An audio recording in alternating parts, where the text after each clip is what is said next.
Thomas Soto. L'innovation avec vous, Anissa Mbida. Alors Julie, on connaît tous l'énergie solaire maintenant, on connaît tous l'énergie éolienne, le vent. On vient de découvrir une toute nouvelle source d'énergie 100% renouvelable et elle se trouve à l'embouchure de tous les fleuves, Anissa. Oui, et c'est même une sorte de pile naturelle. Quand un fleuve se déverse dans la mer, qu'est-ce qui se passe? Eh bien, l'eau douce se mélange à de l'eau salée.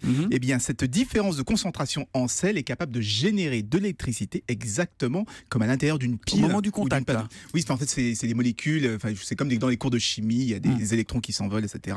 En tout cas, on a réussi à des chercheurs de l'université de Pennsylvanie aux États-Unis viennent d'annoncer avoir trouvé une technique pour récupérer toute cette énergie dormante aux embouchures. C'est étonnant parce que personne n'y avait pensé avant, ça. Alors si, les scientifiques savaient que c'était possible, ils savaient que c'était possible, évidemment. Même le capitaine Nemo dans 20 milieux sous les mers y avait pensé. Mais jusqu'ici, la quantité d'énergie récupérée était tellement ridicule que ça n'avait aucun intérêt. Mais là, avec cette nouvelle technique, on a des rendements qui changent complètement la donne. Donc on peut vraiment imaginer une exploitation à grande échelle. D'autant qu'à la différence de l'éolien ou du solaire, c'est une énergie permanente. On n'est pas tributaire de la météo parce qu'un fleuve, évidemment, ça coule tout le temps. Alors, évidemment, la question qui vient derrière, c'est est-ce que ça va pas poser des problèmes écologiques? Les saumons, je ne sais pas, par exemple, est-ce qu'ils pourront remonter les rivières? Alors, c'est pas un barrage, ça ne bouge pas complètement l'estuaire ou l'embouchure, mais c'est vrai que ça fait partie des points qu'il faudra valider lors des tests en grandeur nature.